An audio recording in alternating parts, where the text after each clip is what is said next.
मैं अपना फर्ज मरसबी समझता हूं। रमजान आ गया है, शैतान यकीनन बांधा जाएगा, मगर हमारे मुल्क में इख्तिदार और अपोजिशन के दरमियान जो खींचातानी है, दोनों तरफ के मुजरिमों को कोई एहसास नहीं कि कैसा महीना आ गया। अब बिजली बंद, महंगाई, अवाम जाम बलब, ये किससे पूछें?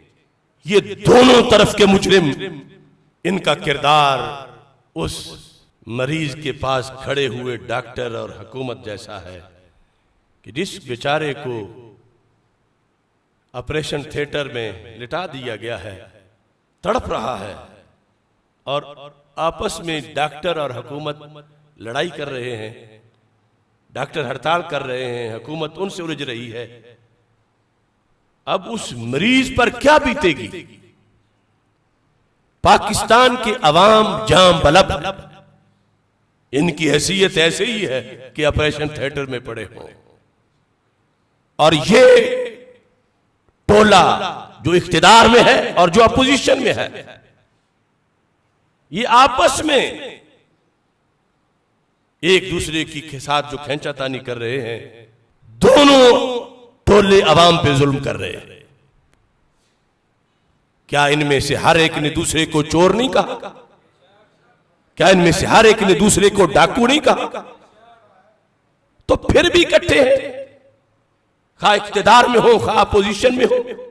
जो इख्तिदार में है, ये तो पहले दिन इस लायक नहीं था कि इस मुल्क के इख्तिदार में आता, मगर ये जो दूसरे हैं, ये दूध में धुले हुए हैं। वो तौहीन रिसालत के मुजरिमों की पुष्ट पनाही करने वाले जरदारी टोला, वो गाजी मुमताज हुसैन कादरी शहीद को फंदे पे चढ़ाने वाला बेगैरत नवाज शरीफ, वो आसिया मलूनों का भगाने वाला बेगैरत इमरान खान, वो खत्म नबूवत के हलफ में तब्दीली करने वाला बेगैरत डीजल, इनमें कौन है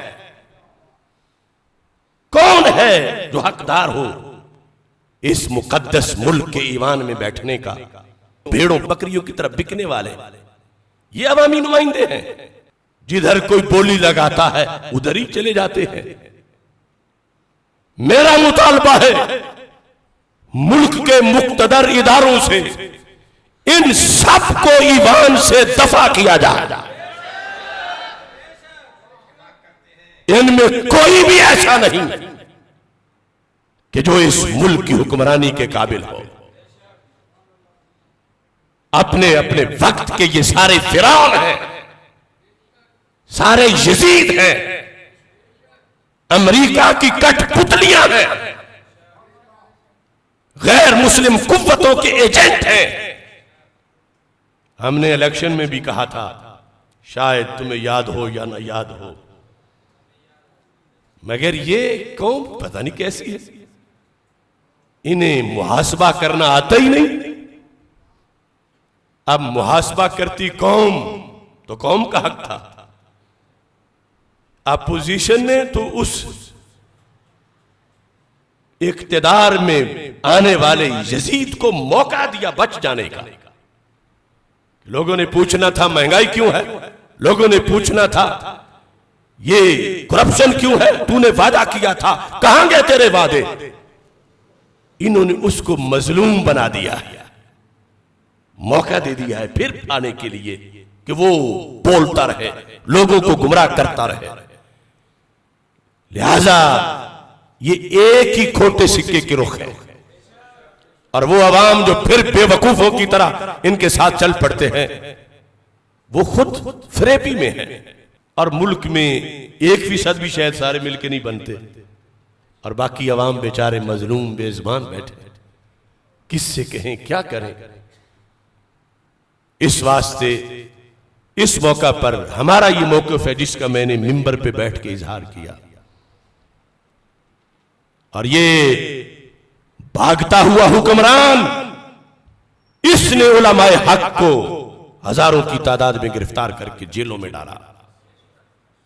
वो नवाज शरीफ शैतान उसने अपने अहद में हमारे डीचों के एक धरने के मौका पर 5000 कारकुनान हमारे जेलों में डाले। लब्बैक पर पाबंदियां लगाने वाले चश्मे फलक ने देखा बैत हो रहे हैं, हम पे पहरे लगाने वाले, मसाजिद का तकद्दुस पामाल करने वाले, उलमा के घरों पे छापे मारकर उनके पर्दा के मामलात डिस्टर्ब करने वाले, आशिकाने रसूल सल्लल्लाहु अलैहि वसल्लम का खून बहाने वाले, खा फैजाबाद में बहाए या बाद वाले, ये सब मुजरिम हैं, तबाह हो जाएंगे, फना हो जाएंगे। लब्बैक या रसूल अल्लाह का नारा फिर भी गूंजता रहेगा।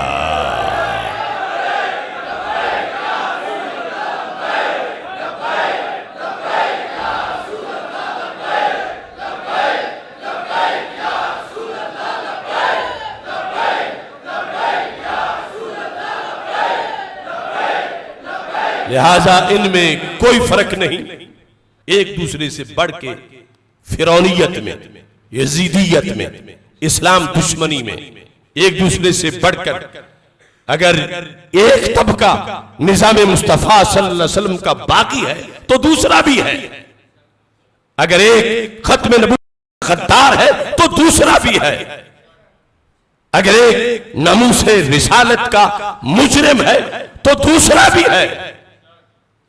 ये दोनों तरफ बस वो गंदी मक्खी है जो इख्तिदार, दुनिया की दौलत की, जहां उन्हें गंदगी नजर आती है वहां बैठ जाती है। इनसे न आज हमारा कोई ताल्लुक है न कल। हम इस मुल्क के लिए जो तजवीज कर रहे हैं, जो हमारे अकाबिर ने तजवीज किया, इन लोगों में से किसी के पास वो फार्मूला नहीं जिससे पाकिस्तान के मसाइल का हल हो। वो फार्मूला कुरान में है, वो कानून सुन्नत में है, उसे निजाम मुस्तफा सल्लल्लाहु अलैहि वसल्लम कहते हैं। वो कल भी इस मुल्क का इलाज था, आज भी इस मुल्क का इलाज है। अल्लाह वक़्त दे कि इस मुल्क को निजाम मुस्तफा सल्लल्लाहु अलैहि वसल्लम का गहवारा बनाया जा सके।